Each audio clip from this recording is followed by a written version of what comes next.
जय हिंद मेरे सैनियों, और आप सभी का स्वागत है आपके अपने YouTube चैनल प्रीतम एकेडमी परिवार में। और मैं हूं पंकज कुमार। तो अगर बात करें आज के वीडियो पे, तो बहुत सारे बच्चों का सवाल था कि सर ये जो न्यूज अभी चल रही है, आपको पता होगा कि 25 तारीख को एक न्यूज जो है आया था, और इस न्यूज में ये बातें बोली गई थी कि एग्जाम में बदलाव होगा।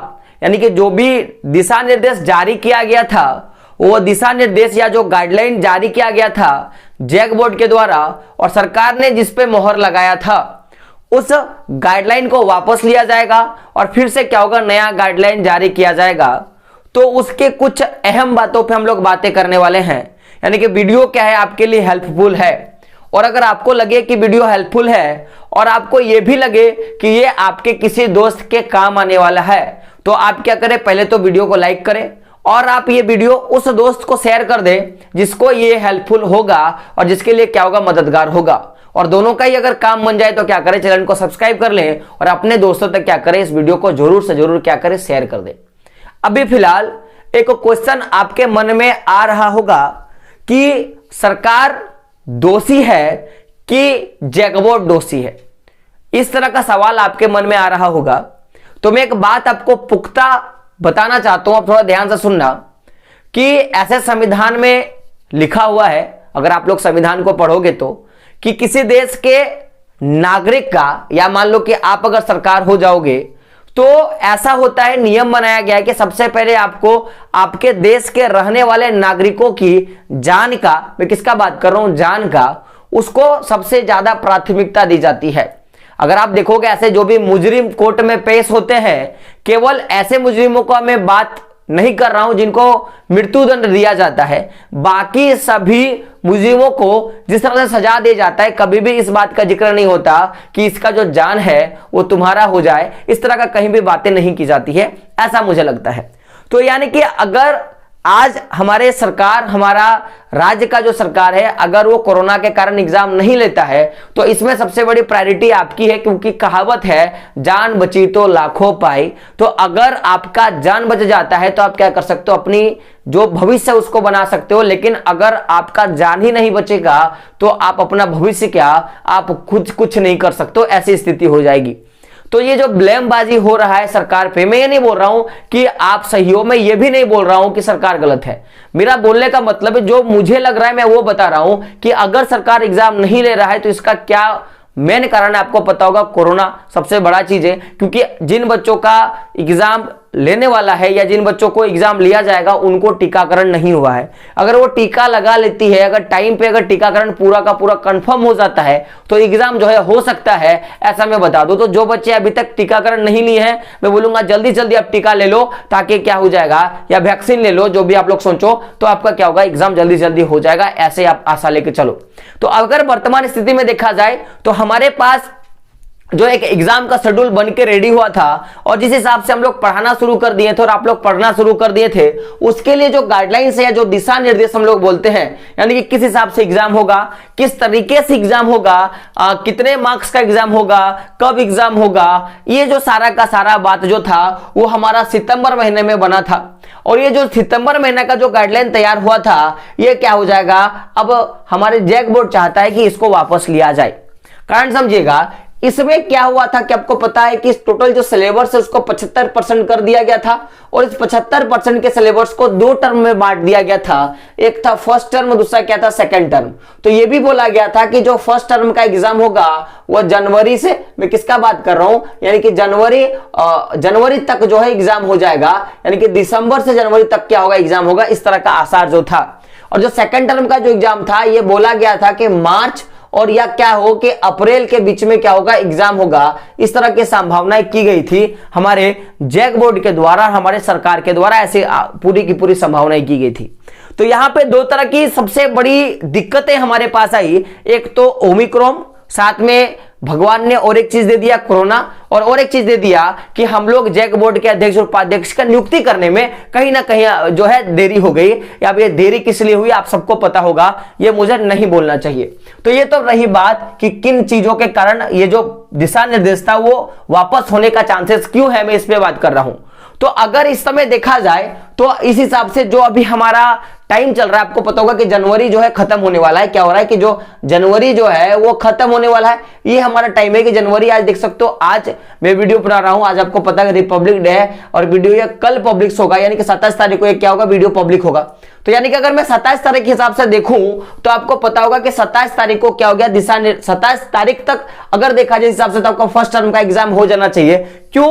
क्योंकि जनवरी में एग्जाम लेने की बातें जो है कही गई थी और अभी तक आपको पता होगा कि बस ये प्लानिंग जो था वो पेपर ही में हो चुका है कि पेपर में ही हिसाब से एग्जाम हो रहा होगा, लेकिन अभी तक ये एग्जाम जो है नहीं हुआ है और ना इसका शुरुआत किया गया है। इस तरह की बातें आपको देखने के लिए मिल रहा होगा। तो कहीं ना कहीं ये जो सितंबर महीना में जो पूरा का पूरा गाइडलाइन तैयार किया गया था वो गाइडलाइन क्या हो गया, धरा का धरा रह गया और ये हमारे लिए क्या होगा, काम नहीं किया। तो बोला गया ना कि अगर आपको कोई इंजेक्शन लगाया जाता है, वो इंजेक्शन आपके किसी एक रोग को ठीक करने के लिए लगाया जाता है, लेकिन आप उस इंजेक्शन से, उस रोग से आप उबर नहीं पा रहे हो और वो आपका रोग ठीक नहीं कर पा रहा है, तो क्या आप केवल उसी इंजेक्शन के सहारे रहोगे या क्या आप उसी डॉक्टर के सहारे रहोगे कि आप दूसरे डॉक्टर भी पकड़ोगे या आप क्या करोगे, दूसरा इंजेक्शन लगाओगे? जाहिर सी बात है, आप अलग दवाई लोगे या अलग इंजेक्शन लगाओगे। तो इसी तरह आप जैक बोर्ड क्या चाहती है कि जो हम लोगों ने दिशा निर्देश जारी किया था सितंबर महीने में, ये कहीं ना कहीं हमारा क्या हो गया, फेल। क्या हो गया, हमारा फेल। तो अब हम लोग क्या करेंगे कि पुनः क्या करेंगे, दिशा निर्देश जारी करेंगे। ऐसा क्या बोला हमारे जैक बोर्ड के अध्यक्ष और उपाध्यक्ष ने कहा, जब हमारे जैक बोर्ड के मीटिंग हुआ उस समय हम लोगों ने कहा। तो भाई फिलहाल देखा जाए तो आपको पता होगा कि 31 जनवरी के बाद क्या होगा, स्कूल कॉलेज खुल सकता है, ऐसा हमारे शिक्षा मंत्री जी ने कहा है। तो यानी कि ऐसा आशा भी लगाया जा सकता है कि अब जो दिशा निर्देश जो जारी होगा वो 31 जनवरी के बाद, यानी कि मैं बोल सकता हूं कि ये जो फरवरी का महीना है, जो फरवरी का महीना या फरवरी का जो महीना है, इस महीने में क्या होगा, दिशा निर्देश जारी हो सकता है, ऐसा मुझे आशा है। या ऐसा भी हो सकता है कि कल भी हो जाए। तो दिशा निर्देश क्या होगा, जारी होगा। तो अभी जो बातें हमारे पास सामने आ रही है, इसमें हमें क्या लग रहा है कि जो एग्जाम डेट जो बोला गया है कि अभी पता होगा कि जैक बोर्ड के अध्यक्ष और उपाध्यक्ष का जब नियुक्ति हुआ तो उन्होंने अपने इंटरव्यू में कहा कि सबसे पहला जो प्रायोरिटी रहेगा या जो हम लोग प्राथमिकता देंगे वो क्या देंगे कि एग्जाम टाइम पे हो और रिजल्ट क्या हो, टाइम पे हो जाए, ताकि क्या होगा कि जो हमारे बच्चे जिनका सेशन डिले हो रहा है उनको क्या ना हो, प्रॉब्लम ना हो। इस तरह की बातें कही गई थी। तो उस हिसाब से उन्होंने क्या बोला कि अप्रैल महीना, तो आपको पता होगा कि अप्रैल महीना ही सबसे अंतिम महीना अगर मान के चले एग्जाम का, और ऐसे मार्च में आपका एग्जाम होता है, अप्रैल तक एग्जाम चलता है, मार्च से अप्रैल तक एग्जाम चलता है, ऐसा आपको पता होगा। तो यानी कि हम लोग बोले तो अप्रैल महीना में क्या होगा कि आपका एग्जाम ले लिया जाएगा, ऐसे हमारे जैक बोर्ड के अध्यक्ष और उपाध्यक्ष कह रहे हैं। अब तो यहां तक बात है कि किन सारे बातों पे हम लोग चर्चा करने वाले हैं। तो अगर हम लोग बात करें सिलेबस का, तो मुझे जहां तक उम्मीद है कि सिलेबस बढ़ेगा नहीं। अगर जो बच्चे सोच रहे हैं कि सिलेबस में इंक्रीजमेंट होगा, जो नया दिशा निर्देश जारी होगा उसके हिसाब से आपको लग रहा होगा कि सिलेबस में इंक्रीजमेंट होगा, नहीं, इंक्रीजमेंट तो नहीं हो सकता। मुझे जहां तक लगता है कि ये डिक्रीज होगा, यानी कि घट सकता है, ऐसा मुझे लगता है। कारण घटने का मैं बता दूं कि क्योंकि मैंने अभी कुछ देर पहले मैंने आपको बोला कि एग्जाम जो है पूरा का पूरा 2 टर्म में होना था। एक तो आपको पता है कि फर्स्ट टर्म में होना था और एक जो था आपको सेकंड टर्म में होना था, आपको पूरे अच्छे से पता होगा। तो अगर मान लिया जाए जो 75% जो हमारा सिलेबस था, किसी भी एक किताब का मान लेते हैं, कोई भी एक किताब, ABCD कोनो किताब मान लो, और मानते हैं कि वो जो ABCD किताब है उसमें जो 75% सिलेबस के साथ या 25% कटौती के बाद जो 75% बचा, तो उसमें देखा जाए मान लेते हैं कि कहीं ना कहीं 8 चैप्टर क्या करने थे, हमें पढ़ने थे और 8 चैप्टर का एग्जाम लेना था। तो जिस तरह से मॉडल बनाया गया था, जो पैटर्न तैयार किया गया था एग्जाम का, उसके हिसाब से ये जो 8 जो चैप्टर था इसको 2 भाग में बांटा जाता, 4 फर्स्ट टर्म के लिए और 4 जो सेकंड टर्म के लिए, ऐसा होता।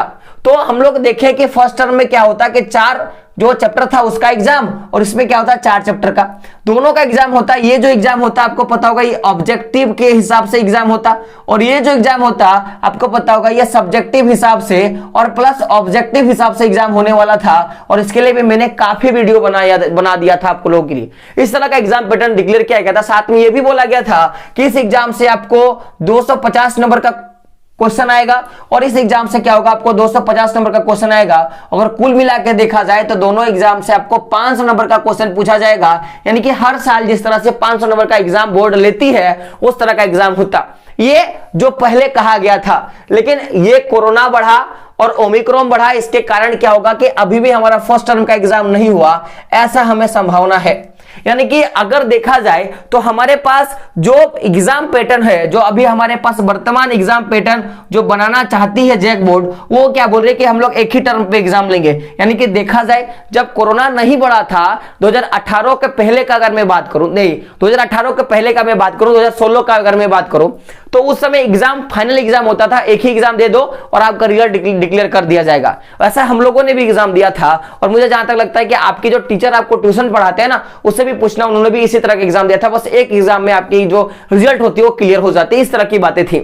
तो अगर मैं बात करूं अभी हमारे पास जो सबसे बड़ी प्रॉब्लम का चीजें आ रहा है कि अभी क्या बोला जाता है कि मॉडर्न जो सेट हम लोगों ने बोला था, जो भी हम लोगों ने मॉडल सेट लिया था, अब पूरा का पूरा न्यू मॉडल सेट आने वाला है, फिर से मॉडल सेट जारी होगा।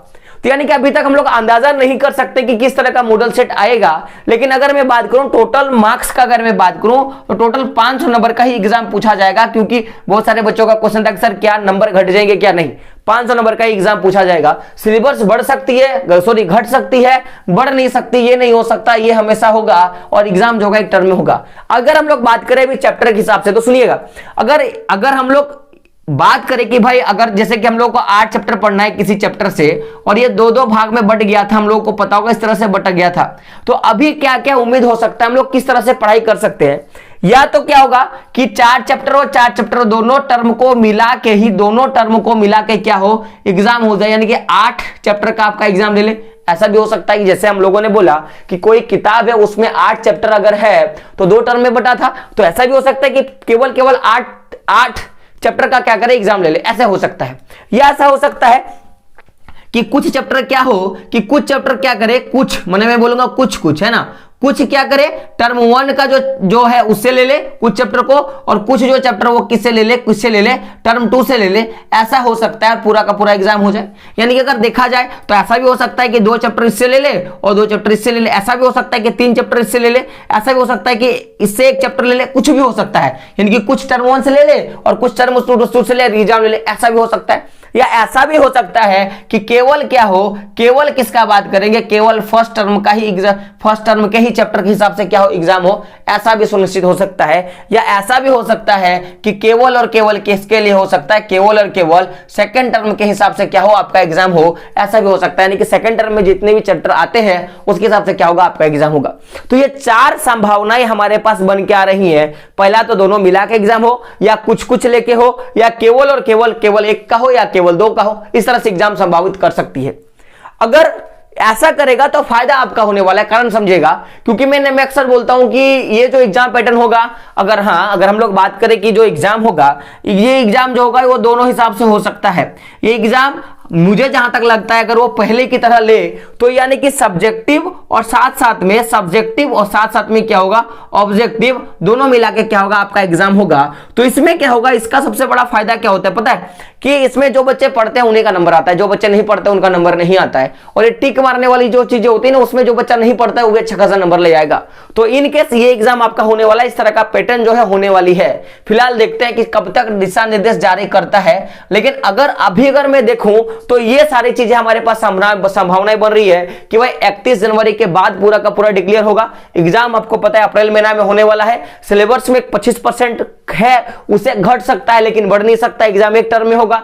और मॉडल सेट जो है अगर फिर से दिशा निर्देश जारी करता है और फिर से अगर सारी चीजें अगर करते हैं तो क्या होगा, फिर से न्यू मॉडल सेट बनेगा जिसपे आपको फिर से तैयारी करना पड़ेगा। और साथ में क्या होगा कि टोटल 500 नंबर का एग्जाम होगा। टर्म किस हिसाब से आपकी परीक्षा ले सकती है, इस पे रिजल्ट कैसे तय होगा कि ना ही वो आंतरिक मूल्यांकन पे होगा और ना ही आपका मैं बोलूंगा फर्स्ट टर्म के हिसाब से होगा, सेकंड टर्म के हिसाब से होगा। पूरा का पूरा जो आप एक फाइनल एग्जाम दोगे उस एग्जाम के हिसाब से क्या होगा कि आपका जो पूरा का पूरा रिजल्ट जो है तय किया जाएगा। तो ये रहा पूरा का पूरा वीडियो। आपको वीडियो कैसा लगा आप देख ही सकते हो, समझ सकते हो। अगर समझ में नहीं आए तो क्या करें, कमेंट करें। और एक बात आपको पता होगा कि हमारे प्रीतम एकेडमी में क्लास 10 के लिए जो सेकंड टर्म, ऐसे आप सेकंड टर्म तो रह नहीं गया, लेकिन मैं सेकंड टर्म फिर भी बोल रहा हूं कि जो चैप्टर बाकी थे उसको में क्लासेस जो है हो रही है। तो जो बच्चे वो क्लासेस नहीं कर रहे हैं या जिनको प्रॉब्लम हो रहा है, अभी पता है पॉलिटिकल का क्लास चल रहा है, मैथ भी चल रहा है साथ साथ में, तो दोनों में क्या करें आप क्लासेस आए, ज्वाइन करें। और मैं चाहूंगा कि आप क्या करें, कुछ नया सीखें, क्योंकि जब तक आप नया सीखते नहीं हो तब तक कुछ नहीं होगा। क्योंकि मैं हमेशा एक चीज बोलता हूं कि जरूंगा नहीं तब तक क्या नहीं करूंगा, छोड़ूंगा नहीं, जब तक तोड़ूंगा नहीं तब तक छोड़ूंगा नहीं। और एक बात चीज जानना कि मंजिल ने हौसलों से कहा कि तेरी बस की बात नहीं, कि मंजिल ने हौसलों से कहा कि तेरी बस की बात नहीं। हौसलों ने मंजिल की आंखों में आंखें डाल के बोला, चल झूठी तेरी इतनी औकात नहीं। तो हमें क्या करना है, औकात दिखा देना है अपने एग्जाम का, हमें औकात दिखा देना है क्वेश्चन सेट करने वालों का। तो कैसा लगा वीडियो बताएं, अपने दोस्तों तक वीडियो को शेयर करें, और अगर वीडियो को अगर आपको हेल्पफुल लगे तो चैनल को क्या करें, सब्सक्राइब जरूर करें। तो दोस्तों मिलते हैं अगले वीडियो में, तब तक के लिए जय हिंद, जय भारत और आपका दिन शुभ हो।